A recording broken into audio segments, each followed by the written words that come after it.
Good morning, Jefferson City. Today is an exciting day because the News Tribune Candidate Forum is happening tonight. As you know, if you were here last week, I was supposed to be taking a vacation day this week, but apparently my idea of time off is attending a political forum and asking candidates questions under bright lights. So Jack Wardynski has a preview of the House District 60 candidates in today's paper, so you can check that out before tonight. I hope to see many of you at the forum. Also, yesterday, the big boy rolled through mid-Missouri. Cole County officials attempted to understand the cost of technology at their latest county commission meeting. And Jefferson City has officially eliminated the possibility of a rooftop cannonball at the new conference center. I know some of you will be disappointed. Let's get started with the first story from yesterday, sort of. First story for today happened yesterday. The biggest story in central Missouri, and I mean that literally, the Union Pacific's big boy number 4014, the world-famous steam locomotive, left Jefferson City yesterday morning and made its way to California, Missouri. Big Boy had spent the night here after crews refilled the steam engine with roughly 40,000 gallons of treated water. News Tribune publisher Scott Fawn rode the train between our two sister newspaper communities alongside California Democrat reporter Joshua Brungart. And when the train arrived in California, people absolutely filled the area around the square and the tracks. It was really cool.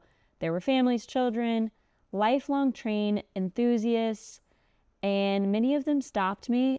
I met a couple from Minnesota whose daughter was also named Erin that randomly stopped me. I appreciated it. I love our Midwest states that they just feel like they can stop you and ask you questions. It was amazing to see all of these people emotionally invested in steam locomotives. So there's not that many things that can bring that many people together on a Tuesday morning. Maybe the Chiefs, maybe free barbecue, but apparently also a 1.2 million pound locomotive blowing its whistle through town. Joshua has the full story from the California Democrat and in the News Tribune, and he has some fantastic photos. We have some great videos of the big boys stop through here in central Missouri. The Big Boy Tour is also connected to a much bigger transportation story that we haven't talked about yet, but Union Pacific and Norfolk Southern have submitted a proposal for a merger that would create the country's first coast-to-coast single-line freight railroad. This year's Big Boy Tour was conducted in collaboration with Norfolk Southern, including travel on portions of Norfolk Southern's network. So in some ways, it offered a very visible example of what cooperation between the two systems could look like. Now, the merger is only a proposal at this stage. The Federal Surface Transportation Board is continuing to evaluate it over the next year. But here's why this matters beyond the big boys trip this week. Right now, freight moving across the country often has to be transferred from one railroad to another. Every handoff means more time sitting in the rail yard, more coordination, and ultimately that means more costs. So supporters of the merger point to the fact that a unified system could eliminate some of those handoffs, move products faster, and connect Midwest businesses more directly with ports and customers across the country. For Missouri, this means businesses and manufacturers can reach new markets, reduce transportation costs for retailers, and move freight by train instead of by truck, which also reduces congestion in the Missouri highway system. So the proposed system would connect more than 50,000 miles of track and reach nearly every major American port. For a Missouri manufacturer or ag business, the potential benefit is straightforward. Fewer handoffs, more reliable shipping, more reliable supply chain, and easier access to customers beyond the Midwest region. So we will continue beyond the entertainment and awesome and wow factor of the big boy to follow that story as it develops throughout the year. This segment of the MT Daily is brought to you by MU Healthcare. MU Healthcare's front door is never too far from yours. With more than 80 locations across mid-Missouri and expert hospital care in Jefferson City and Columbia, MU Healthcare is committed to ensuring every Missourian has access to the most advanced diagnostic and treatment options. MU Healthcare, expert care, close to you. So from a very large train to a very relatable government meeting, if that's even a thing, I promise you it is, after you hear the details from Cole County's meeting the other night. Cole County officials gathered Tuesday to discuss at their county commission meeting the increasing cost of information technology, and Eastern District Commissioner Jeff Helsher offered what may be the most honest summary of a government meeting ever recorded. At the meeting, as the meeting came to a close, Helsher said, "I don't know, my head hurts. Sir, thank you for your service and your candor. We love those vibes here at the NT Daily. The immediate issue involved a time-sensitive request to purchase nearly $175,000 worth of new network switches for several county facilities, including the courthouse, health department, and EMS station." Don't even know what that means. But the county had to approve the purchase quickly to secure the price. That was about $41,000 lower than it would have been after Tuesday. So the commission approved it. The headache came when everybody kept asking which department would ultimately be responsible for paying the bill. Cole County's IT department receives funding from the county budget, but individual departments also pay administrative fees and cybersecurity and technology support. So some officials now worry that they are facing an additional unbudgeted capital expense on top of other growing expenses and annual fees.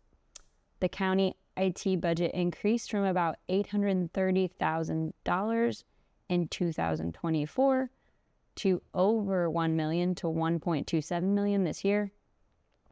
County officials emphasize cybersecurity and system maintenance are not optional. The question is how those costs should be divided. So all of these are legitimate concerns. No one was arguing that the county courthouse should simply unplug the router and hope for the best, that's the only kind of IT jargon that I think I understand. But the county is continuing to work through this process. Hopefully somebody gets Commissioner Helsher some Advil.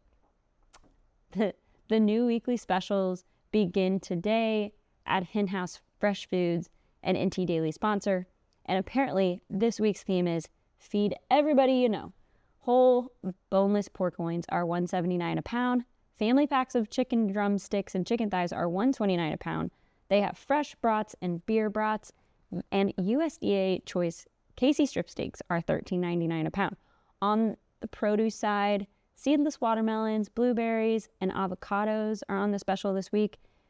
As always, you can look in the bakery for some specials. There's homestyle bread for $1.99, a dozen oatmeal raisin cookies for $2.99, or 6 cinnamon rolls for $2.99. These specials run through Tuesday, July 28th. Go see our friends at Hen House, 1904 Southwest Boulevard. Steffi Smith, our local government reporter, had coverage on the JEFFTRAN bus shortage. Jefferson City officials are examining potential changes to JEFFTRAN as the city's bus driver shortage continues. The transit system is down to 15 drivers. It needs 20 drivers and 2 dispatchers to operate its full schedule. The city increased starting pay from $18.70 to $20 an hour in June, but applications have still remained limited. One challenge is that other local driving jobs pay more. The company providing school bus service for Jefferson City schools pays approximately $23 an hour. Another challenge, according to Steffi's coverage, is the licensing process. JEFFTRAN drivers must obtain a commercial driver's license with a passenger endorsement, which requires additional testing. And then there's the schedule. JEFFTRAN drivers generally work a full day with a 3-hour unpaid break in the middle. That means it is a full day commitment without necessarily being paid like a full continuous workday. So I can see how that would make recruitment difficult and limits the city's ability to expand the schedule into evening service or weekends. So the city has hired Olson to complete a roughly $125,000 study of the entire transit system. A state grant will cover most of that cost. The study is going to look at routes, schedules, and driver shifts. So, people rely on the JEFFTRAN system to get to work, medical appointments, the normal things, schools. When staffing shortages force routes to be combined, the consequences are falling hardest on those who do not have another option. So the city is looking at whether it has to redesign the schedule, increase compensation, or make a more fundamental change. Another story from Steffi is about the council meeting on Monday night and how the city has trimmed $1.2 million from the proposed downtown conference center project by removing the hotel's rooftop pool. I know some of you must have been excited about that. I know the conference center is supposed to go next to us downtown here on Madison Street, and I guess instead of going to the pool, Amanda and I are just going to have to sit at the rooftop bar. But the overall development is still including the 30,000 square feet of meeting space, 215 hotel rooms, and 567 space parking garage. The estimated cost is near $145 million. Earlier plans showed there was a small outdoor pool, rooftop pool on the 4th floor. That space will now include a rooftop patio and bar and a fitness center, but no pool. Developer said the pool was the easiest of the amenities to eliminate because it added significant costs and could only be used during the winter months. Mayor Fitzwater said city leaders might have fought harder to preserve it if it was indoor, but at the price, something had to go. So future conference attendees and Amanda and I can still enjoy the rooftop patio, but we cannot leap from the patio into a pool. That's okay. Honestly, it's probably better for insurance premiums. I don't know, but just a guess. One quick hit, a quick education story out of California ties directly into some of the childcare state policy conversations that we were talking about on the show earlier this week. California R1 school district received 2 Missouri Quality pre-K grants worth approximately $110,000 each. The good news is those will help support 2 of the district's 3 pre-K classrooms, but Superintendent Daniel Williams warned that the grants are awarded 1 year at a time, and districts may not learn whether they receive them until late June or even July, which is a serious planning challenge when schools have to make staffing decisions months earlier.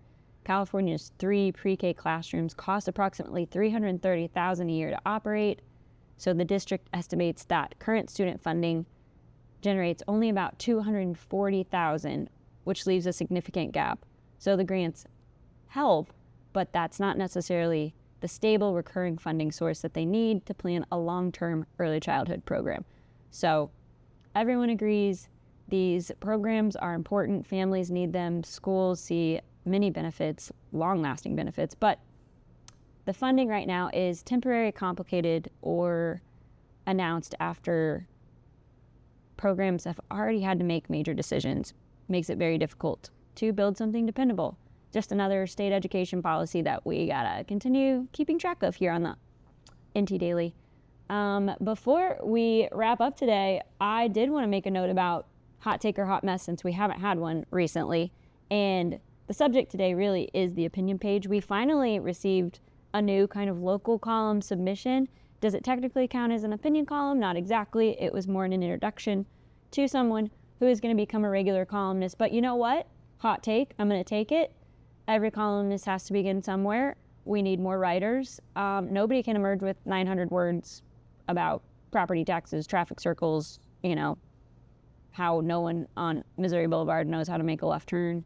So the important thing is that we get more local voices. And so I was happy to see a new perspective published in the paper. A local paper should be a place for residents to write into us. So please keep sending letters, columns, and ideas. And the opinion perspectives column doesn't have to be an opinion, but it would be nice. Eventually we need opinions for me to do hot take or hot mess. So that's going to be it for today. I hope that you will read Jack Wardency's candidate preview for District 60. Check out our big boy coverage because it was a very fun event for families here in Central Missouri. And I hope I will see many of you tonight at our candidate forum. Otherwise, I will be back in the studio tomorrow. Thanks, everybody. Have a great day.